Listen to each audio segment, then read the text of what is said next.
Welcome to Coach's Corner, everybody. I'm your host, Coach Paul Tripoli, on the special edition for Saturday, right next to my good friend, Coach Mark Hobley, here in Tripoli Studios. We have the great Ozzie Newsome on, college and NFL Hall of Famer, former Bama end, and Cleveland Brown tight end. Ozzie, I say end because Coach Bryant called you the greatest end in Alabama history. And you played – I think you're a pioneer in the sense that you play tight end, but you're also split out wide. Now they do it a lot. Talk about that. Well, we ran the wishbone, and so you had three backs and two receivers, and you could switch from being an outside guy to being in tight, based on formations, based on the play call. So, on some plays I could line up in tight as a tight end, but then on other plays I would split out as a split end. So he just called me an end. Wow. Let's start at the beginning, Oz. Talk about your mom and dad and your siblings growing up outside of Huntsville, not far from Town Creek, Layton, Alabama. I talked to Carrie Good. Carrie said hi. Well, good. I'll probably get a chance to see Carrie. I'm coming to Alabama on Thursday to play in a golf tournament that Jimmy Rain has every year in Montgomery. So I'm going to get a chance to see Carrie and a lot of other Alabama and Auburn alumni at this function. But yeah, I grew up in Muscle Shoals, Alabama, right near the airport. And but I lived outside of the city limits, so I had to go to the county school. And so I went to Carver County High School. First, it was leading training, but then Carver County High School. And there we had a pretty good team. My junior year, we won the state championship in basketball, football, and we were runner-up in baseball. And Phil Gargis was our quarterback, and Thad Flanagan was the other end on that team. And on the basketball team was Leon Douglas. So we had a great run of athletes. And we had, and like I said, we won state championships, and then, was fortunate enough to be offered an opportunity to get scholarships. I committed to go to Auburn because of Phil Gargis. They were saying that Gargis to Newsome would be the next Sullivan to Beasley. So I committed to Auburn, but 3 days before the signing date, I changed my mind and decided to go to Alabama, and I can say the rest is history. Oh my gosh, talk about that. Talk about that decision. I heard that Coach Bryant dispatched John Mitchell to recruit you, and he also got Johnny Davis, the great fullback. Did you play high school football with Johnny? No, Johnny grew up in Montgomery. Oh, okay. Went to Sidney Lanier. Yeah. Okay. We became best friends through the recruiting process, and then also in the high school all-star game. That they used to have the North versus South in the all-star game, both basketball and football. But after I made that commitment to Auburn, Coach Bryant called me and asked me, would it be okay if John Mitchell came up and spent some time with myself and my parents? And I agreed to do that. John and I went out to dinner. And while I was at dinner, I just, I go, you know what? I really want to go to Alabama. And so I committed to John, and then we called Coach Bryant and told him. And Danny Ford was the main recruiter in that area. So Danny came up the next day, and he didn't let me out of his sight up until I signed on that dotted line. That reminds me of the story of Howard Schnellenberger, Coach Bryant sending him up to get Joe Namath, and he actually packed his bags and left with him, brought him back to Tuscaloosa. Yeah, recruiting was a little different back then. People could disappear for like 3 or 4 days. Oh my gosh, Ozzie, tell me about kind of when you're looking at an athlete. You played multiple sports. I played multiple sports. I'm worried about the specialization because I think it's an advantage for multiple sport players in a number of reasons. Do you also look at that in the background when you're looking at players? Well, yes, we do. When you have the opportunity to, play 3 or 4 sports, because now you put golf in there, now you put tennis, you put soccer, lacrosse. Lacrosse is really big here in Maryland.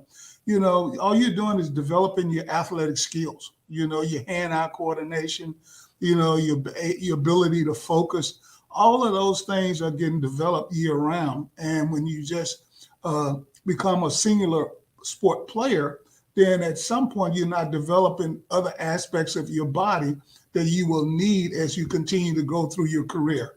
Mm-hmm. Oh my gosh. Bama football is different now than when you and I played, but in a lot of ways, Ozzie, it remains the same. 71 through 74, only one regular season loss. I think you only had a handful of losses at Alabama. The great players that you played with, Dwight Stevenson, Bob Baumhauer, you, Johnny Davis, Don McNeil, E.J. Jr., Byron Braggs, Tony Nathan, Barry Krause. I could go on and on and on. But, Yep. Man, what a group you guys had. We was. I think we all attracted each other to from one to another. I was attracted by Johnny. Tony was attracted by Johnny and I. Dwight was attracted by Terry Jones. So there was an attraction that we had during that time. The attraction that I had with Don McNeil.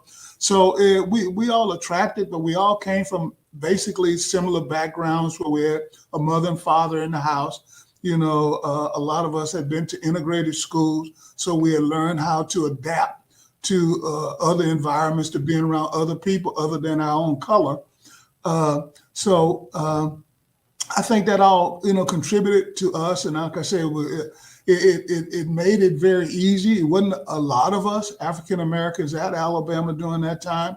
But, since we came from similar background, but the biggest thing about being at the University of Alabama, you wasn't black, you wasn't white, you wasn't blue, you were an Alabama football player, and that was it. Ozzie, well said. You once said Martin Luther King Jr. preached equality and Coach Bryant practiced it. Coach was not prejudiced against anyone, including me, a slow, fat, dumb, weird, white Yankee walk-on. He didn't care what you looked like. He didn't care if you're from the North, South, All-American from Tuscaloosa. He could measure a kid's heart more than anybody I've ever seen. And I think that leads to all of the national championships, all the SEC championships, going to all the bowl games, is that, you had to be a good citizen. You had to be a good person, and he would help develop you to become a good football player. Yeah, I don't know why he got me. Of course, I had to walk on. I don't think he offered me a scholarship. I didn't get one until later on. You were a first-round pick of the Cleveland Browns, the Brownies, the Dog Pound. Talk about your moments as a great player there in Cleveland. You had so many of them, but talk about your great years with the Browns. Well, like you said, I was drafted in 78, and was kind of a little disappointed. Cleveland had 2 picks, and I thought I was going to go in the first pick they had, but they picked Clay Matthews, as a guy from USC that we had played against when Alabama played SC out there that year. So I knew he was a great player in high school and in college. So I go to Cleveland. I did not go to the rookie minicamp because my parents wanted me to graduate, go through the graduation exercises. As of right now, a lot of the teams in the NFL have just had their rookie minicamps either last week or this past weekend that we've been able to bring them in. So that's what happened to me. So I came in the following week with the veterans. And my first 3 practices of that minicamp, I played wide receiver and was having some success. And when they asked me to stay over for another 3 or 4 days. And when I went to the office the next day for practice, for workouts, Rich Kotite, who was coaching the tight ends and the wideouts at that point, who went on to become a head coach with the Jets and the Eagles, I think, and he said, Sam Riccigliano wanted to meet with me. And I said, okay. So I went up to his office, and Sam said he thought I did really well during minicamp and that I could have a real good career in the National Football League. But he said, we want to move you to tight end. and we're gonna move you to tight end because we're gonna throw you the football. And I go, okay, and so, like I said, I had lined up near the tackle at Alabama and split out. So I had lined up next to the tackle. I had never really been a tight end. But having Rich Kotite to be my position coach, a guy that had played the position, it really helped me to learn how to play the tight end position the way. And they did throw me the football. You got a question? Mr. Newsome, you mentioned the young man from USC. Did you play in that game where that was played in Birmingham? No, it was a couple of years before. It was a couple of years before him. Yeah. No, I did not play in that game, which was the game that really they say led to Coach Bryant, convincing the powers that be that he need to recruit African Americans, because Sam the Bam came there and had a hell of a day. And I did get a chance to spend time with Sam the Bam. Once we got into the league, he used to come back to Alabama to a golf tournament. But that was the game. But we played in the next series, which would have been 77 and 78, I think, was the next series of the home and home against USC. You're absolutely right. That game there, pretty much, that changed the South. Yeah. I think, Coach Bryant, whatever you guys are saying about Coach Bryant, it led through the governor's office, and it might have affected United States of America, because that gentleman there was probably headed to the presidency. Yes, he was. It was, and that was the reason why Coach Bryant scheduled that game, because he was having a tough time being able to get African Americans on his team. So he scheduled that to let the state of Alabama know what they were missing. Thank you so much for saying that. Oz, does it help you as an executive to be a player and understand their positions and negotiations and everything else? Well, yeah, but I also coached for 5 years. I was on the staff with Belichick. That's when my first work with Nick Saban. We were on the same staff with Bill Belichick, and along with Kirk Ferentz, Pat Hill. It was a big time staff that we had there, and the 5 other guys that went on to become GMs. But I think having coached, having played, was the reason why that Mr. Modell decided to offer me that position, so I could identify with the coaches, I could identify with the players, understand what both coaches and players are going through. Working for Belichick, what better coach to work for him and learn, everything that he had to offer me. So it just gave me that background and that foundation, and I used that to help me become an executive. Boy, those early 90s, I wish I'd have stayed with the club. Those early 90s Browns staff was unbelievable. Also had Bill Cowher. I remember Bill Cowher being leaving. Yes, I played with Bill Cowher. He was my special teams coach there in Cleveland. And then linebackers. Wow, everybody's happy Lamar Jackson signed.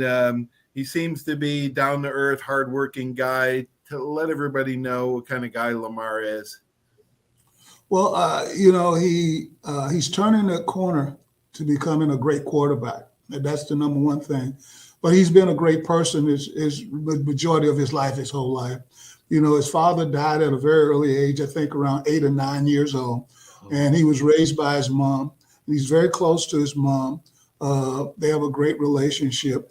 And, she's, I heard a story, and, you hear stories a lot, that he went to Louisville because he was going to play quarterback, and that was it.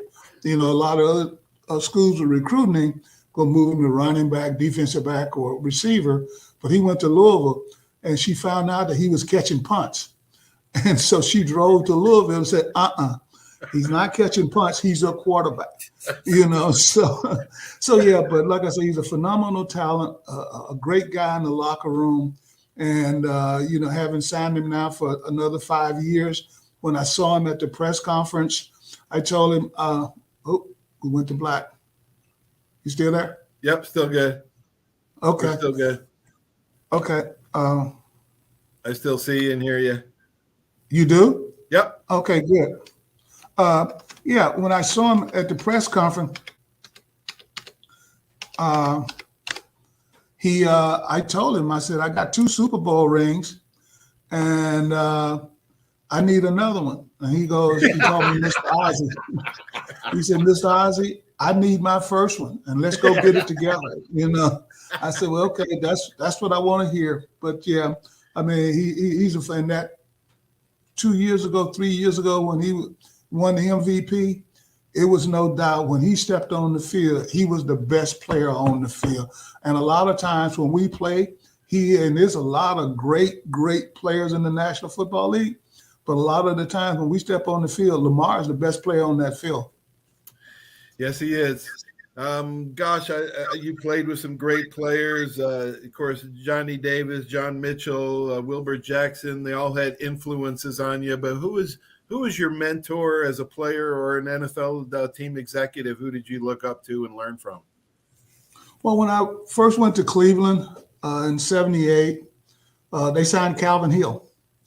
And I knew Calvin from his years at Dallas. He was a first-round pick, and then he went to the World Football League. I think he went to Hawaii somewhere, and so he came back, and he signed with the Browns. And we just actually hit it off. We stayed in the same apartment complex. Calvin was 10 years older than I am, and so he was a guy that I really looked up to. He helped me to navigate those first 2 or 3 years in the National Football League. Kept me from making mistakes that a lot of people can make when, you run into a little wealth and the people coming at you, both sides. So Calvin, as you know, Calvin was the guy that presented me at the Hall of Fame. Wow. Mr. Newsome, where did Calvin Hill graduate from? Yale. Yeah, that's what I thought. Yeah. So you surrounded yourself with someone who was obviously, with you being born in 1956 and this guy was 10 years older, obviously you were a smart guy yourself to get associated with him. My father used to talk about Calvin Hill, and he used to say some kind of saying about the Yale man. He always used to call him the Yale man. That's Yale man. You just brought that back. His dad 30 years ago. His dad played for Jake Gaither. And we still talk. Calvin and I, we still talk probably 2 or 3 times a month. His wife just passed away in the last 4 or 5 months. And, his son is Grant Hill, who's, a big time basketball player and does the NCAA, the finals and so forth. Good family. But yeah, Calvin is still very much a part of my life.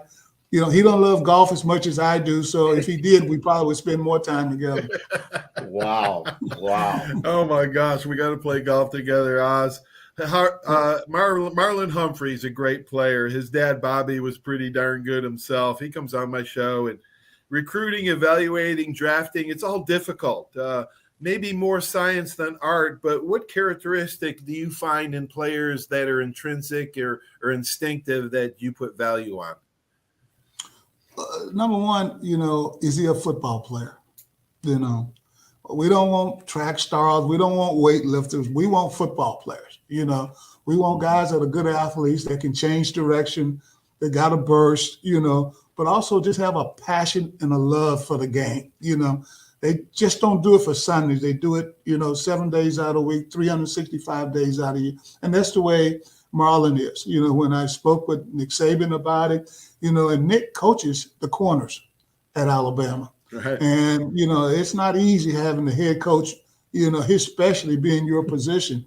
So we knew he had gotten some tough love along the way also in having to deal with Nick. But yeah, he came in and earned his way by, being a great special teamer. But he's one of the leaders of this team in this community. He does a lot in the community of Baltimore. He's here now in organized, not OTAs, but just we got some on-field walkthroughs that he's participating in. But, he's one of the leaders that we have in our locker room, and you need more than one, and he's one of about 4 or 5. But Marlon is a guy that on Sundays or Mondays or Thursdays, whenever we play, you can count on him being ready to go. Gosh, when the Ravens won Super Bowl 25 in 2001, whipping the Giants 34-7. Talk about that experience. And then again in 2013, when you beat the 49ers, was that a different feeling? Was it more like a validation that you were doing the right things? Talk about those two Super Bowl wins, Oz. Well, I think, yeah, it was a validation, but there's two different clubs. That 2000 team, we had a defense. And I don't know if there's going to ever be a defense that is good as it is. And, they used to tell Shannon Sharp, who we signed, and I used to listen at his mouth all the time because he was trying to break my records. But they would say, hey, Shannon, just give us 10 points and we'll win the game. That defense was unbelievable. And they took that all the way into the Super Bowl. And the last Super Bowl that we won, Flacco got hot in the playoffs. I mean, I think he was like 13-1, 13 TDs and 1. And then our defense played well enough. But with Flacco getting hot at the right time, it's all about when you can have that hot hand. I mean, we saw it the other night with the guy from the Celtics that went for 51 in Game 7. You know what? He got hot at the right time. So that's what it was. But, playing in the Super Bowl, there's no experience like it. And I need to at least taste at least one more time. Yes. Toughest player you ever saw, Oz? Toughest, best, I don't know. I played against Lawrence Taylor, and you could say he was tough. You could say he was great. You could, whatever Lawrence wanted to do on the football field, he could do. But when you talk about toughness, we had guys, guys that played hurt, right now we got MRIs and all of that. And, guys playing with injuries and stuff like that. So I'm trying to think, but, we had a lot of, I think everybody at Alabama had to be tough to live through that lower gym, If you can make it out of the lower gym, you had to be tough, and some of them no-time scrimmages, A lot of people, everybody doesn't know about the lower gym, but it was just a small gym with no windows, one door, and it was hot and it was brutal down there in the lower gym. Oh my gosh. And I remember my first time going in there, and I didn't go since I had started my freshman year. The other freshmen started 2 weeks ahead of Coach Bryant told me to start with the other upperclassmen. I went in there and about halfway through that workout, I said, if it's okay to walk out of here and quit, then I'm gonna do it. But for some reason I held on. I don't know how. Guys were going to the puke bucket and all of that. But if I hadn't pushed myself, then I could have easily walked out of that lower gym that day and said, I'm done with football. Oh my gosh. I thought about quitting hundreds of times, especially when Donahue would line me up 10 yards apart from EJ Jr. and Byron Braggs as a 185-pound DB walk-on and go straight at him. One time, I think EJ Jr. got me in the ground just reeling me around, and they blow the whistle. Donahue would not blow the whistle, and my helmet was over there, my mouthpiece over there, and my chin strap over there. Oh my gosh! All right. Yeah, that gauntlet drill was a serious drill. It's drills like that, they don't even allow that to happen on the football field anymore. One of the smartest players you ever saw, you ever played against or played with? I would say Bernie Kosar. Yeah. Bernie played at Miami. Went through the supplemental draft so that he could come to Cleveland. And from the time that he got there, you could just say that he was heads above understanding protections, routes, where the ball need to go, his drops. So, and could decipher a defense, So I would say he was probably not one of the smartest, if not the smartest player I played with. Yeah, he graduated at Miami in business finance in 3 years. He was a brilliant guy. Do you have? I like surprise guys when I coach. Somebody who's a pleasant surprise that come out of nowhere and just overcame any odds. Can you think of an underdog player or surprise guy that you have Yeah, had? we had a little running back from, I think, Glassboro State. I think he was named Dino Hall. And Dino was, I mean, very undersized, didn't have a lot of weight, but he had a big heart, and he'd run down and cover kicks. He did whatever he had to do to make that team, and he'd make the team. So if it was ever anybody that overachieved, as we would say now in personnel, I would say Dino Hall would be that person. Awesome, Oz. Well, how are things there at the club? Is everybody psyched? I guess you guys just got done with mini camps, but what do you get? A few months off before training camp starts? Is this kind of like a? Well, no. Starting Monday, we have what we call organized team activities, where you can actually go offense versus defense. So the defense is like a miniature version of training camp. Where the defense is putting in their schemes, their coverages, their fronts. The offense is working on. We got Todd Monken here. Is working on implementing their offense. So, but we'll get a chance to go against each other. We have not been able to do that up until we can start on May 22nd, when we'll have 10 days to be able to do that, 10 practices, and then we can have a mini camp. So, and then we'll take the break. So the break will come probably mid-June. And then around the 25th of July, we strap it on, and hopefully our team is the last one standing. I hope so too. I hope so too, Oz. I think playing and practicing hard is harder than the games is a must for the game of football. And George O'Leary, my high school coach, Coach Bryant, my college coach, they all believed in really hard practices. And as a coach, I did as well.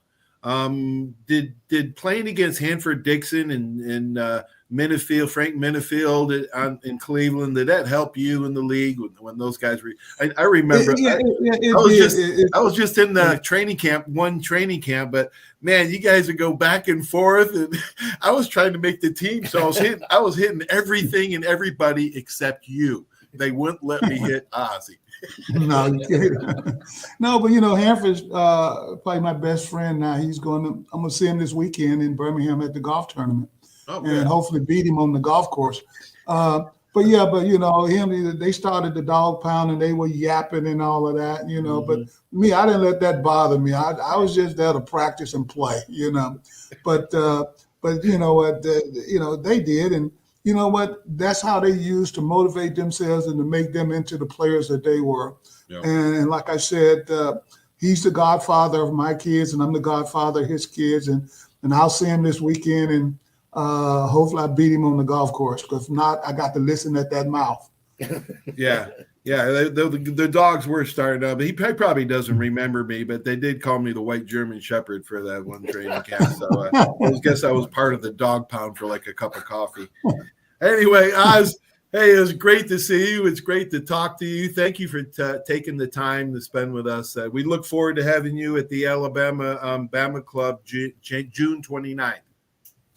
Yeah, it is. It should be a fun evening, and I'm looking forward to it. I look forward to seeing you. Thanks for inviting me to come on. Thanks, Oz. Go Roll Tide and go Ravens. Thank you. All right, Roll Tide. Hold on. Mm-hmm.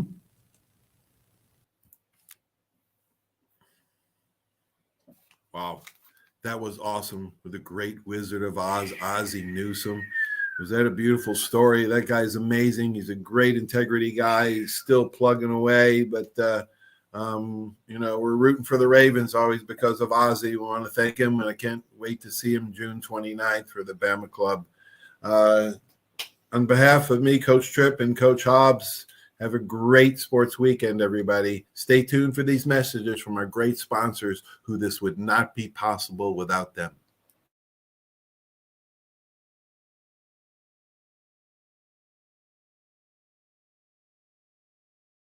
There's a reason why Hill Kelly in Pensacola is the #1 selling Chrysler Dodge Jeep Ram dealer between Jacksonville and New Orleans. While other dealers have taken advantage of a competitive market with higher prices, Hill Kelly has discounted prices to the lowest of the year. And Hill Kelly in Pensacola won't surprise you with excessive charges beyond the selling price. Come see why people from Milton, Pace, Foley, Bay Minette, Daphne, Gulf Shores, Mobile, and beyond are driving to Hill Kelly in Pensacola to buy their next new Chrysler, Dodge, Jeep, or Ram. At Hill Kelly, the bottom line price and your satisfaction are what really matter. So before you sign, check the bottom line and make the trip to Hill Kelly in Pensacola to see what true local ownership can do for you. At Hill Kelly Chrysler, Dodge, Jeep, Ram, Highway 29 in Car City, Pensacola. Or shop online 24/7 at hillkellydodge.com. When it comes to bottom line pricing, nobody beats a Hill Kelly deal. Nobody. Hey, Bill, some game, huh? I haven't really noticed, Paul. What? The biggest game of the year? I've been looking over my insurance. Talk about problems I'm trying to figure out. Well, do what I did. Call the Seiler Agency. They showed me what I needed and what I didn't. They even saved me money. Now, instead of worrying about my insurance, I can worry about the big game. Contact the Seiler Agency at 476-7443 for all of your insurance needs. Your independent agent for home, auto, boat, RV, commercial, general liability, life, and sound investment strategies. Call 476-7443 today. Are you riding around in a filthy vehicle? Dirty car no more. Visit Ronnie's Car Wash today to get it shining in no time. They have 3 convenient locations with another coming soon. The unlimited monthly wash packages start as low as $14.95 per month with free vacuums, multi-purpose spray and towels. Visit them in Gulf Breeze, Navarre, Fort Walton, and soon Crestview. Don't wait, wash today. Be sure to see Ronnie's Car Wash on Facebook to see the latest specials and discounts. You'll be riding and shining in no time. Step One works so hard to get you in the perfect car. Looking for a better car buying experience? With the Step One Advantage from Buick GMC, Fort Walton Beach, and Pensacola, receive no-hassle market-based pricing or incentives by pre-ordering. Looking to sell or trade? Our dedicated team will even come to you. Plus, every vehicle sold at Step One supports local charities right in your neighborhood. Experience the Step One Advantage at Buick GMC, Fort Walton Beach, and Pensacola today. 75 years of service and high tech today. It's Pensacola Glass Company at 433-8348. High tech is a term often applied to advanced services and products in today's marketplace. And today, glass is much more than the simple painted brittle, see-through stuff we hit baseballs through when we were kids. Glass is now a product with unique flexibility in both performance and application. And Pensacola Glass Company is growing right along. That's Pensacola Glass Company at 433-8348. Did you know there's a place where you can get good neighbor service and surprisingly great rates on your home and auto insurance? Yep, and that place is, ta-da, State Farm. Here's the deal. State Farm agent Will Rentschler is your go-to agent in Pensacola, Florida for the service you deserve at the price that you want. So stop shopping around. State Farm agent Will Rentschler has you covered. Call 850-433-4678 for your surprisingly great rates today. Like a good neighbor, State Farm is there. Legal disclaimer, individual premiums will vary by customer. All applicants subject to State Farm underwriting requirements.